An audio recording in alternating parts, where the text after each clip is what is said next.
La marche organisée le 27 février dernier par les partis politiques réunis au CNP du collectif et du CDR a enregistré des pertes en vies humaines, des blessés graves et des dégâts matériels importants. Suite à ces événements, les forces de sécurité ont arrêté et transféré 62 personnes au parquet près le tribunal de première instance de Dixine. Le ministère de la Justice rassure à travers déclaration de l'application du droit et procédures en vigueur. Maître Béavogui, responsable de la communication, est au micro de nos reporters. Le procureur de la République près le tribunal de première instance de Conakry de Dixine informe les populations guinéennes que suite à la manifestation des partis regroupés au sein du collectif et CDR, tenue le mercredi 27 février 2013, il y a eu 2 morts, des blessés graves et des dégâts matériels importants.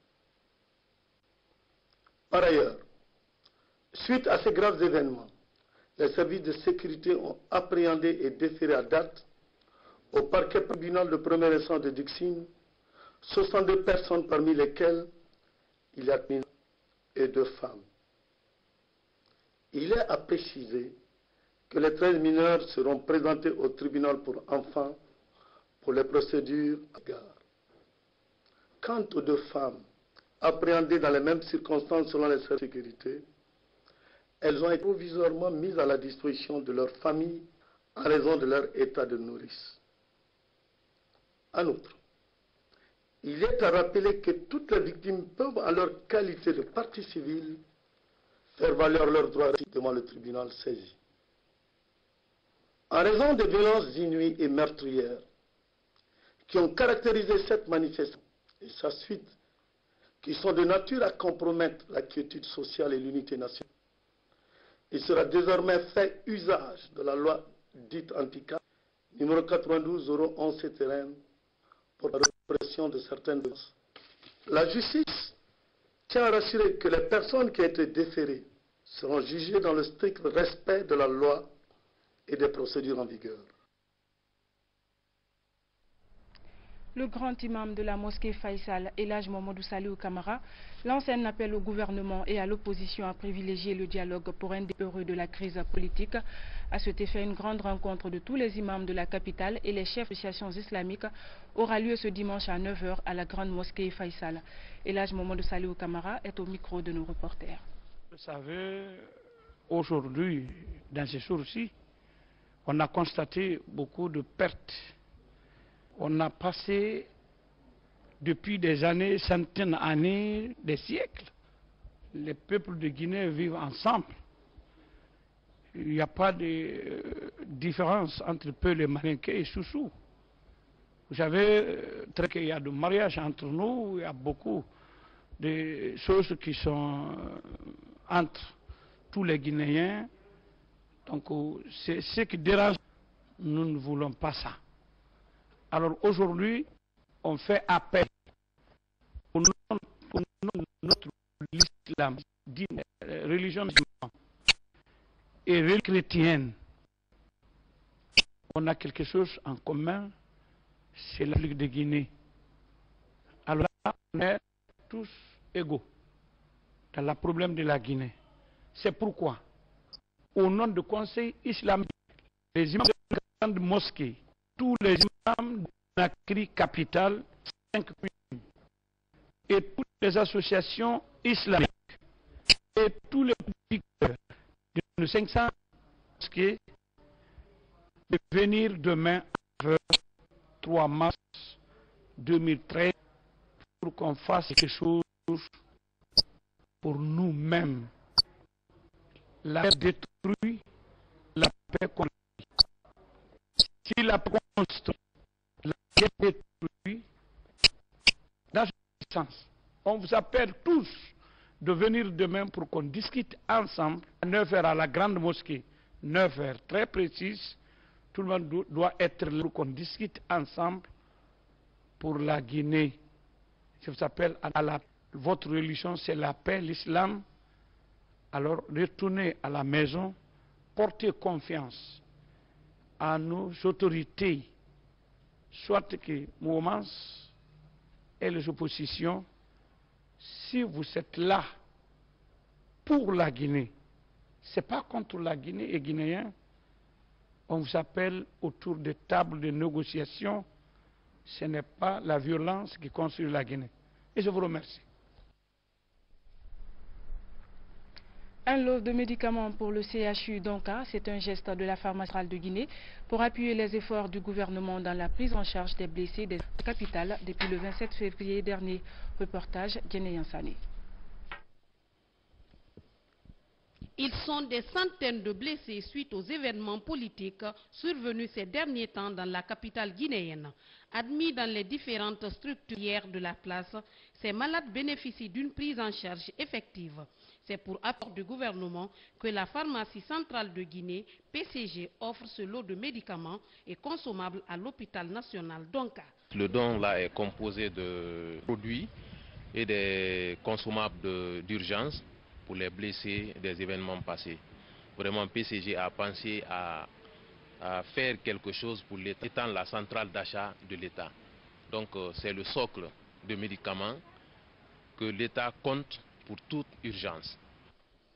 Cette assistance de la centrale d'achat de médicaments essentiels du pays réconforte la structure bénéficiaire qui accueille le plus grand nombre de blessés. J'adresse mes sincères remerciements à la pharmacie centrale de Guinée pour cette donation qui va contribuer largement à la prise en charge des victimes des événements de la journée du 27 février 2013.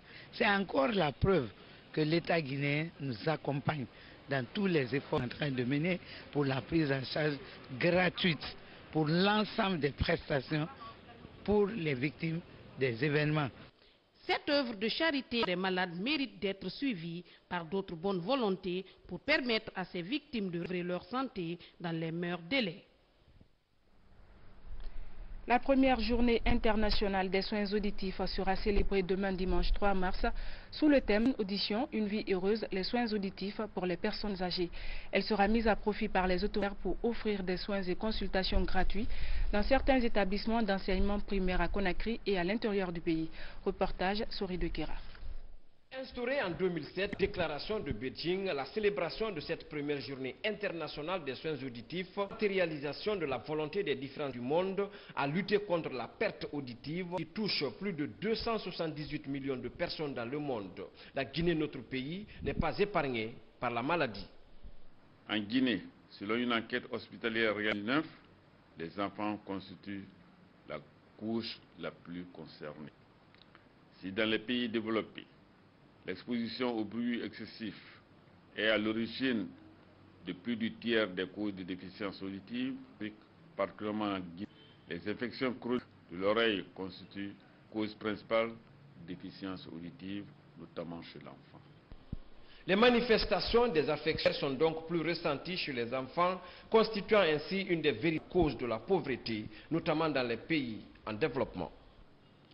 L'altération de la fonction auditive chez l'enfant peut retarder le développement du langage et des activités, ce qui peut se traduire par des échecs scolaires. Les adultes atteints de déficience auditive ont souvent la peine à trouver un emploi, à l'exercer et à le garder. Ils sont souvent victimes de stigmatisation sociale. Les pauvres ont davantage irréguliers qui leur permettraient de l'éviter. Les prothèses auditives rendraient leur handicap plus supportable. C'est conscient de mettront à profit la célébration de cette première journée internationale des femmes pour offrir des consultations gratuites aux couches défavorisées, notamment dans les scolaires. Et puis le Premier ministre, chef du gouvernement, était ce matin dans la ville de Koya. Mohamed Saïd Fofana était allé transmettre le message de paix, de réconciliation du chef de l'État, professeur Alpha Condé. Il a invité les uns et les autres au pardon pour unis et prospères. La rencontre s'est déroulée au stade préfectoral de Koya. Nous y reviendrons. La Commission électorale nationale indépendante CENI et sombrement, l'institution a procédé à l'installation et à la formation des commissions administratives de révision orale dans les 5 communes de la capitale. La démarche s'inscrit dans la perspective des prochaines actives. Makemedozo. Les formateurs nationaux de la CENI ce week-end, la formation des 10 000 membres des CARL à Conakry et sur toute l'étendue du territoire national. Une formation qui vise à augmenter leurs connaissances pour mieux aborder la révision des listes électorales.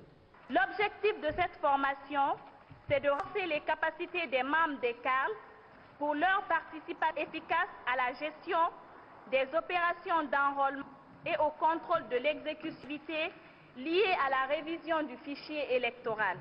C'est aussi accorder au maximum de citoyens leur droit de figurer sur la liste qui est préalable à toute bonne élection.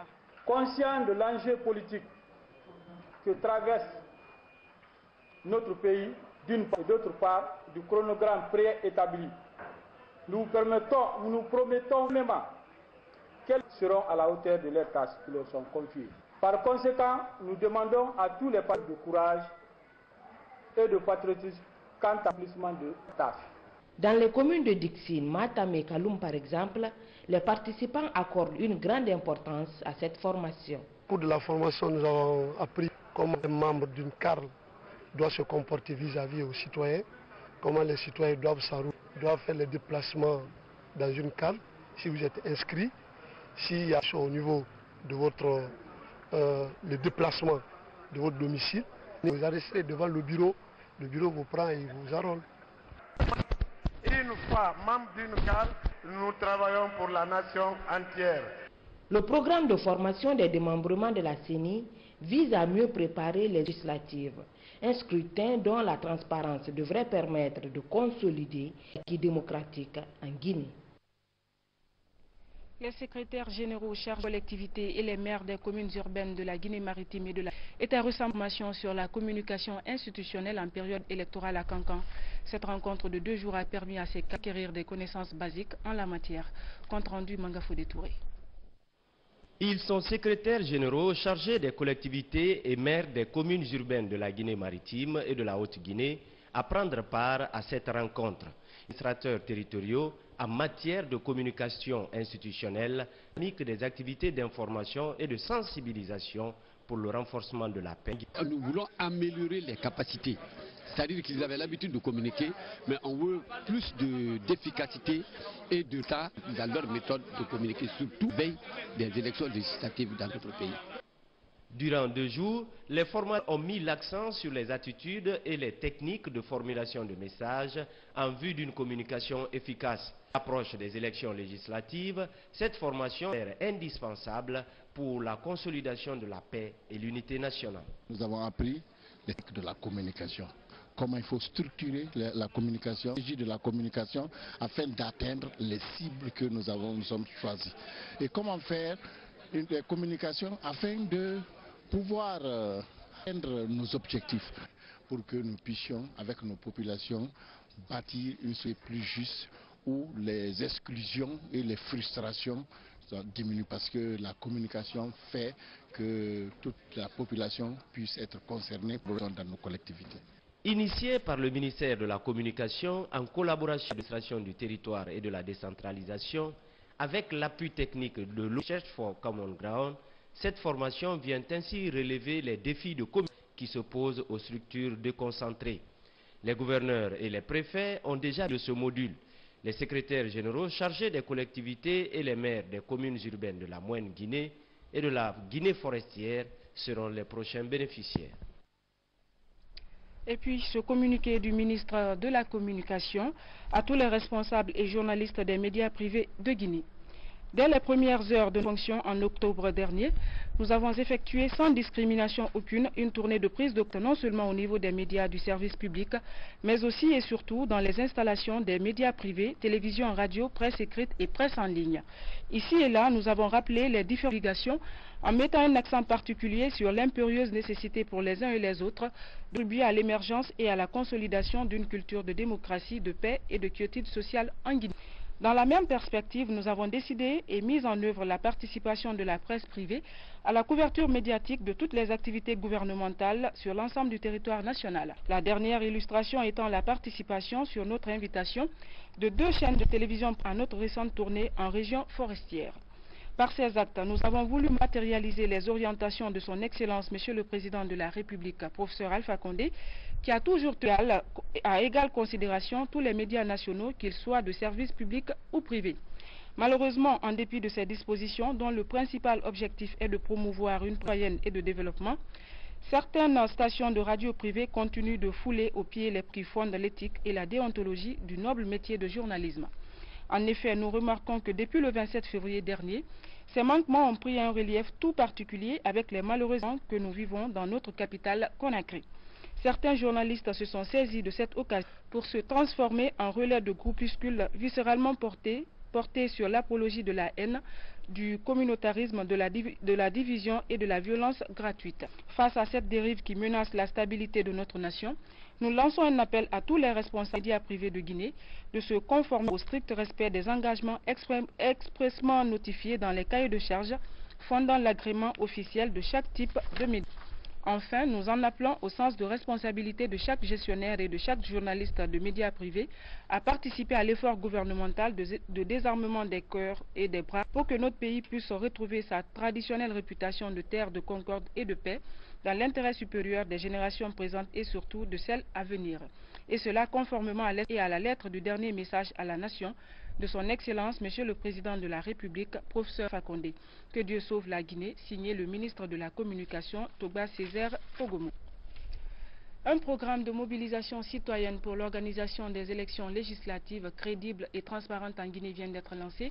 C'est une initiative du Conseil national d'organisation de la société civile en partenariat avec l'Union européenne. Le point avec François Mara. À quelques mois des élections législatives, le Conseil national des organisations de la société civile rencontre ses démembrements.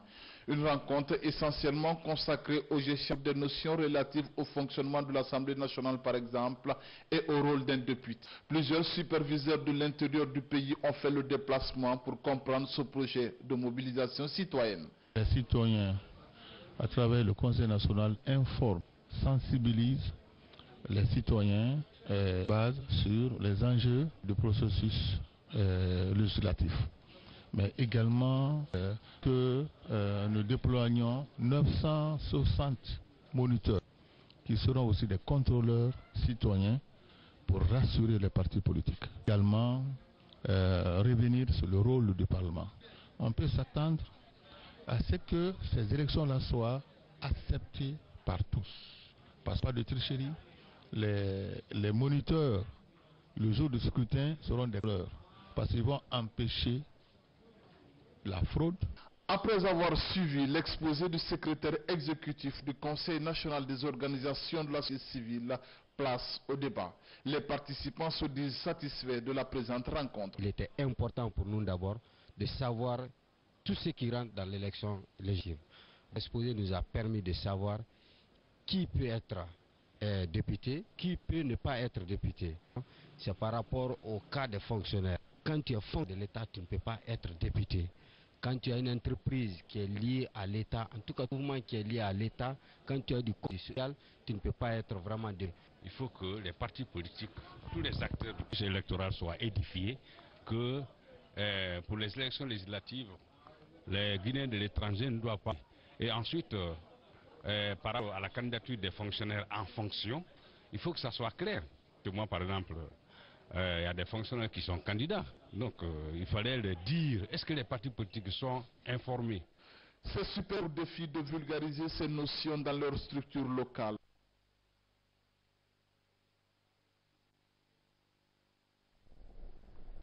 Dans la perspective des prochaines législations législatives, le Code, une ONG fortement impliquée dans la formation des acteurs politiques, a initié une formation des observateurs. Appui des partenaires, plusieurs citoyens ont salué la démarche. Le compte rendu de Sarah Tolno. Outiller les femmes et filles en technique d'observation des élections, tel est l'objectif de cet atelier de formation organisé par le Code, Consortium pour l'observation citoyenne des élections en Guinée, à l'intention sans observatrice. La marche vise à rehausser le niveau de participation de la couche féminine au processus électoral. La femme est synonyme de paix, la femme est synonyme de confiance. Et dans un processus électoral guinéen aujourd'hui marqué par un déficit de confiance entre les principaux acteurs du processus électoral, qu'un projet vient impliquer les femmes et les filles dans ce processus, je crois que c'est un ballon d'oxygène qui va contribuer à assainir le climat politique, mais qui va totalement à rétablir la confiance entre les acteurs. Vous êtes appelé à jouer sur la corde de l'impartialité, de la neutralité.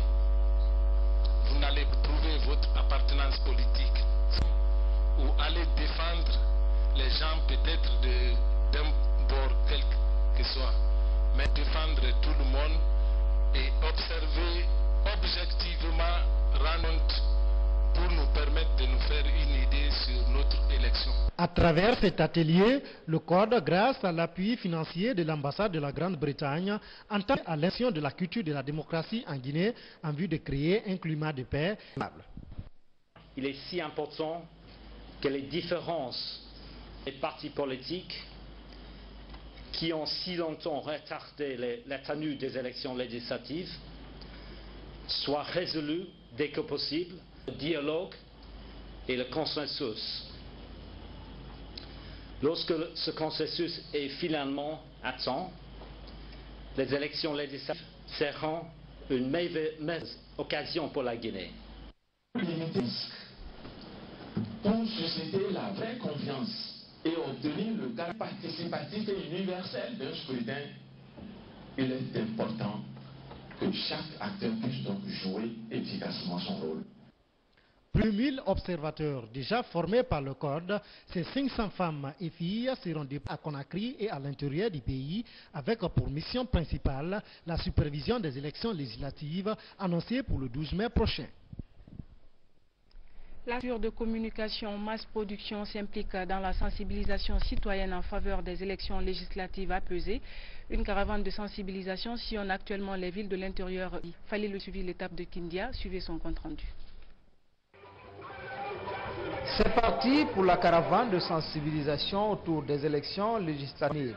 La capitale Kindia a constitué la première étape de cette caravane. Une caravane qui a regroupé le quota des artistes guinéens. Initiative de la structure Mass Production sous la férule de la Commission électorale nationale indépendante CENI. Mass Production n'est pas là pour dire aux gens allez-y demain, allez-y après-demain. Nous on se dit encore une fois, leaders politiques et mouvances politiques, toutes les autorités, donnez-vous la main, parlez le même langage pour le bonheur de la Guinée. Il faut qu'on aille aux élections. Et pour aller aux élections, il faut qu'on se fasse recenser. Tu ne peux pas, quand tu n'es pas recensé. Qui n'est pas recensé ne peut voter. Et dans ce processus, il y a eu des gens qui sont en déplacement, qui ont quitté pour d'autres. Certains sont décédés, ou des jeunes qui n'avaient pas atteint les 18 ans pour se faire recenser.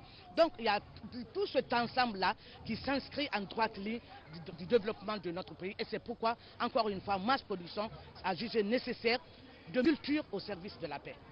Nous sommes à Kindia, il est 17h, les portes du cinéma Vox sont ouvertes et le public se bouscule déjà pour assister au concert OTP.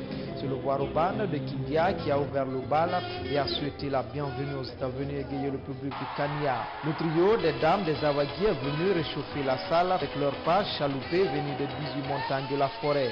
Le doyen Abdoulaye Breveté a réveillé des vieux souvenirs de l'orchestre Télézaz de Télémélé, des contreforts Fouta Dialon. Ce dernier a cédé le plancher à Kani Dambakade qui, à travers chansons du mandingue, mélangé du solide de la pascotte, a extasié le public du cinéma Vox de Kindia.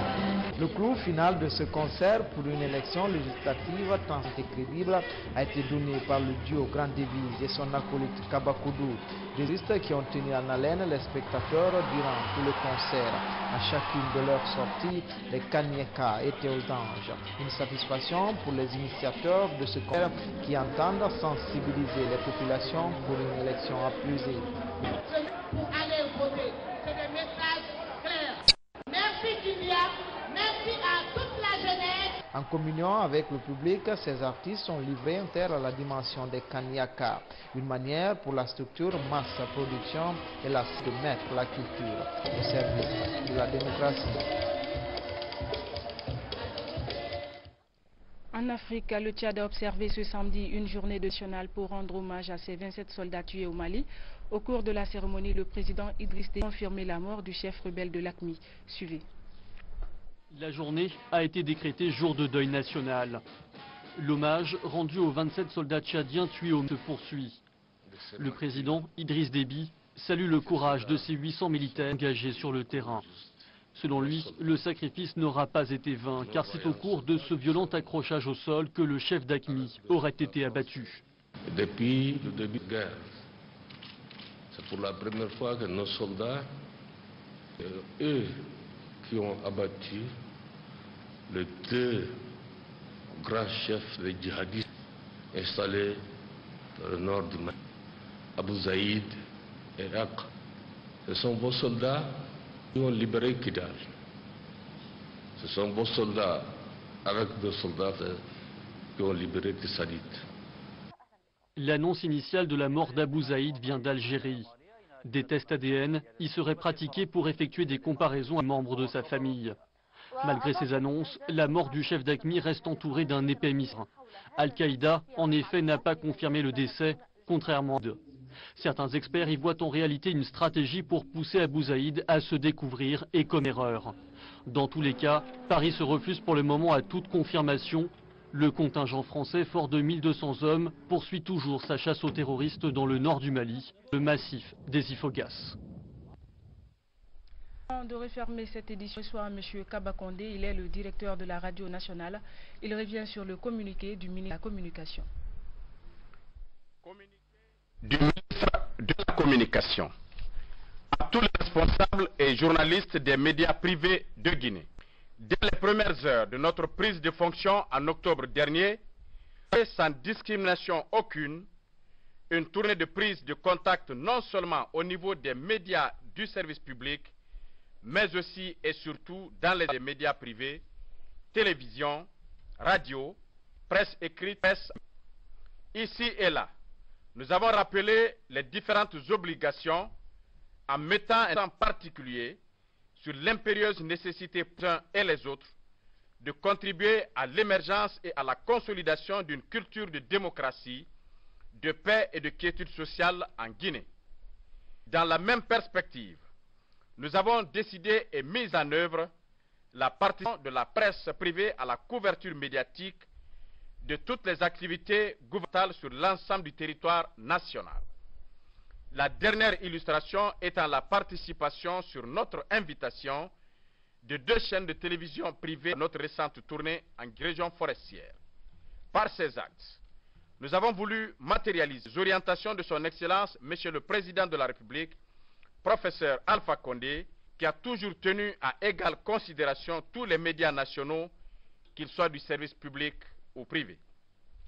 Malheureusement, en dépit de ces discussions dont le principal objectif est de promouvoir une presse citoyenne et de développement, certaines stations de radio privées continuent de fouler aux pieds les principes qui fondent l'éthique et la déontologie du noble métier de journaliste. En effet, depuis le 27 février dernier, ces manquements ont pris un relief tout particulier avec les malheureux événements que nous vivons dans notre capitale, Conakry. Certains journalistes se sont saisis pour se transformer en relais de groupuscules viscéralement portés sur l'apologie du communautarisme, de la division et de la violence gratuite. À cette dérive qui menace la stabilité de notre nation, nous lançons un appel à tous les responsables des médias privés de Guinée de se conformer au strict respect des engagements expressément notifiés dans les cahiers d'agrément officiels de chaque type de médium. Enfin, nous en appelons au sens de responsabilité de chaque gestionnaire et de chaque journaliste des médias privés à participer à l'effort mental du désarmement des bras pour que notre pays, la Guinée, puisse retrouver sa traditionnelle réputation de terre de concorde et de paix dans l'intérêt supérieur des générations présentes et celles à venir. Et cela, conformément à l'esprit et à la lettre du dernier message à la nation de son Excellence, Monsieur le Président de la République, Professeur Alpha Condé. Vive la République, que Dieu la Guinée, signé le ministre de la Communication, Togba Césaire.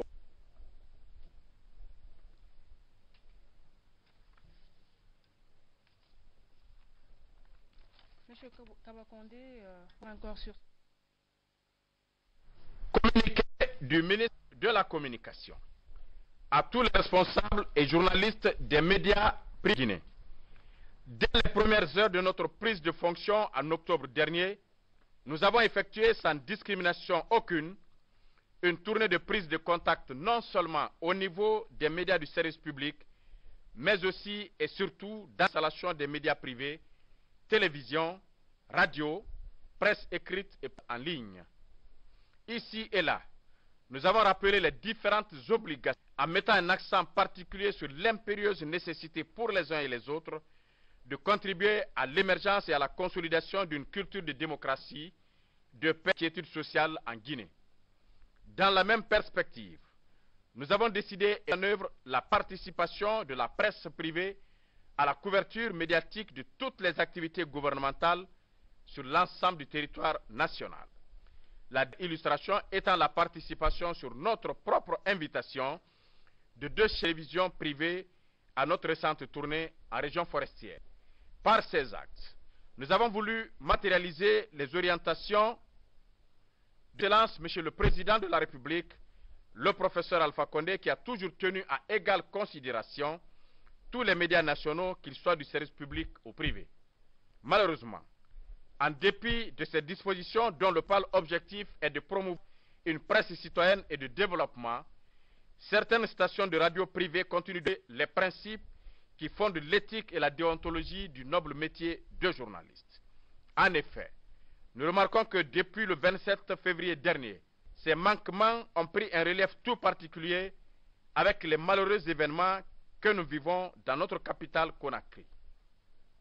Certains journalistes se sont saisis d'occasion pour se transformer en relais de groupuscules viscéralement portés sur l'apologie de la haine, du communautarisme, de la division et de la violence gratuite.